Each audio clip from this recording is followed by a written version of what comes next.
This is my 2012 Giant TCR Advanced SL, and it is this frame that made me fall in love with bike racing. It's light, it's stiff, and in my mind, everything that a race bike should be, apart from a bit crashed. Bless it, it's had a hard life. However, since then, a lot has changed. I'm a lot less spotty, disc brakes are now everywhere, and you can't go on a bike ride without someone chatting your ear off about either aerodynamics or watts. I also ride a Specialized. Today though, I've got a sneak peek at the latest 2024 Giant TCR. Could this be the bike to swing me back? This is the latest incarnation of the TCR, the 10th generation in fact. It's fair to say that the TCR has changed a fair bit over the years, but 2024 might be make or break for the TCR and its hardest battle in its 28-year history. It's up against bikes such as the excellent Tarmac SL8 and the Cannondale Super 6, not to mention a barrage of friendly fire from the Propel, which now not only looks a lot like the TCR, but has been to the same Weight Watchers sessions. For proof that times have changed, you only need to look as far as the pros. Since its release, Team Jayco Alula has nearly always opted to use the latest Propel, because compared to the old TCR, the frame set is only 32 grams heavier, despite being significantly more aero. That's meant that the TCR has been more often than not resigned to the roof of the team car.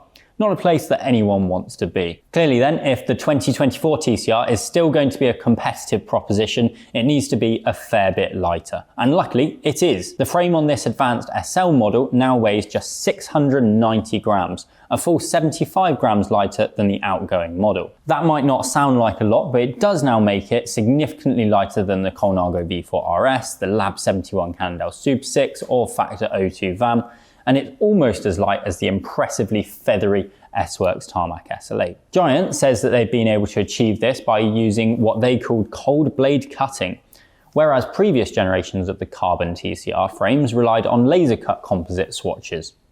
Apparently, this is more precise and eliminates the concern of deformation from excess heat.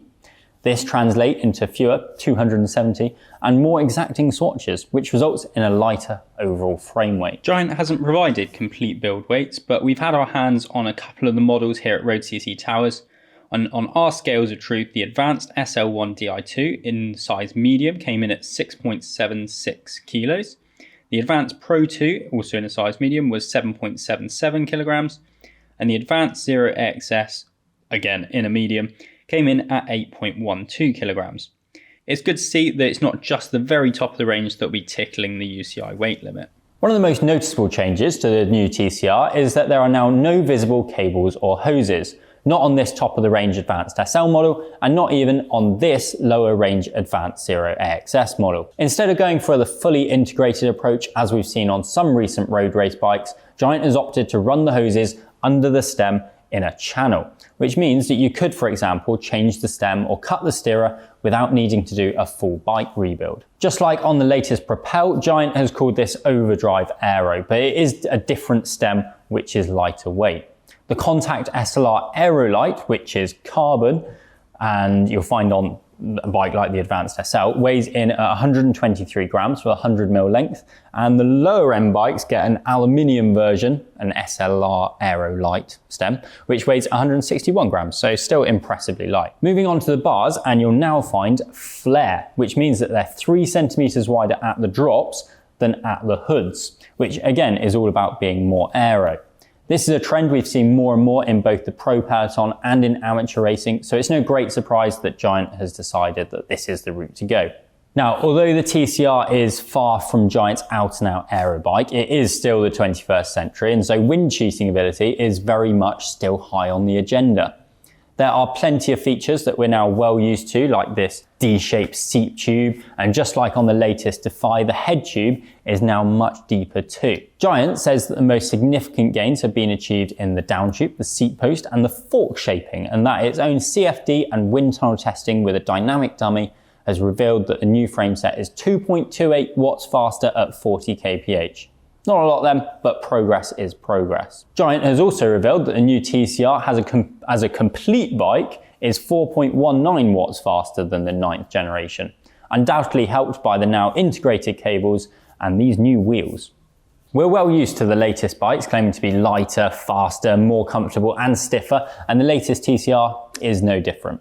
Giant has provided the following figures, but without the chance to ride this bike yet, we've got no way of knowing just what result they've had, if any, on the riding performance. Giant says that this increased transmission stiffness enables the rider to reach and maintain higher speeds with less effort, and that the combination of lower weight and higher stiffness adds up to unrivaled overall efficiency. In fairness, when we reviewed the 2021 TCR, we were suitably impressed with the pointy feel and power transfer. So a 3.38% improvement in the stiffness to weight ratio is quite the feat of engineering. Of course, the real proof of the pudding is in how it performs on the road, but I think Giant thinks I'm going to crash or something.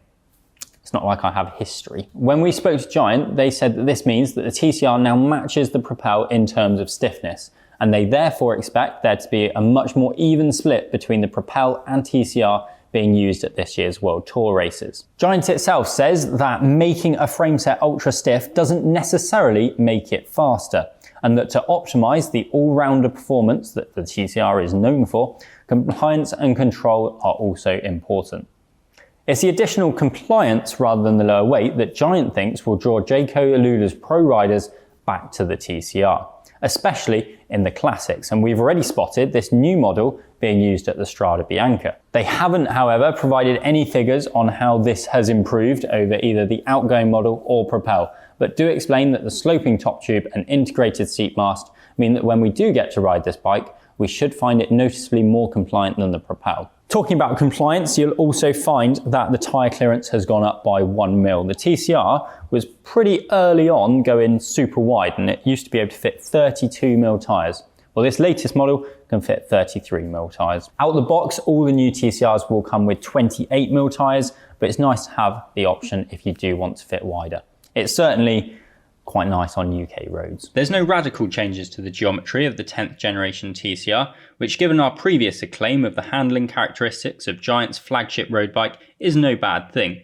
The reach, wheelbase, chainstay lengths, stack, as well as the head tube and seat tube angles are identical to that of the latest Propel, cementing the TCR as a thoroughbred race bike.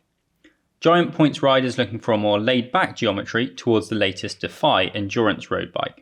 Giant's high-end componentry brand Cadex has released the Max 40 disc wheel set alongside the TCR, as well as a Race GC tubeless tyre, which will be seen in the Pro peloton on the bikes of Team Jayco Alula, and are featured on the range-topping Giant TCR Advanced SL 0DA. Giant says that these are the lightest wheel system ever from Cadex, with a claimed weight of 1,249 grams for the set.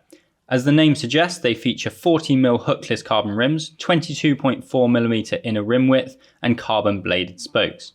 The spokes are integrated with a carbon hub though, so they won't be replaceable. Complete builds start from £2,699 with mechanical Shimano 105 and top out at £11,999 for the Durace equipped model with the new Cadex 40 Max wheelset, Race GC tyres and a power meter. Giant does offer the new TCR as a frameset only option. That will set you back £3,499 for the Advanced SL frameset, or £1,999 for the Advanced Pro frameset. Of the bikes we've got here, we have the TCR Advanced SL1 with Ultegra Di2 in the blue corner. That comes with Giant's own brand power meter and these carbon spoke Giant SLR 040 wheels, which are also new, for a slightly eye-watering £8,799. We have this goldy coloured TCR Advanced Pro 1 with Shimano 105 Di2 with a price tag of £4,999, and then we've also had our hands on this Advanced Zero with SRAM Rival AXS and an RRP of £3,799. There is many more options, including all the likely candidates, including SRAM Force AXS, Shimano 105 Mechanical, and Giant tells us that they have stock and are shipping the bikes right now. There will also be one more mystery build launching in mid-May, so keep your eyes peeled for that, and all bikes ship with 28mm tyres and a press fit bottom bracket.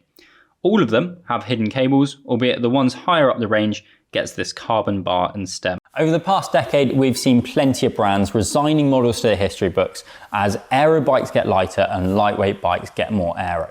The TCR is surely a model name with too much value for Giant to just can it.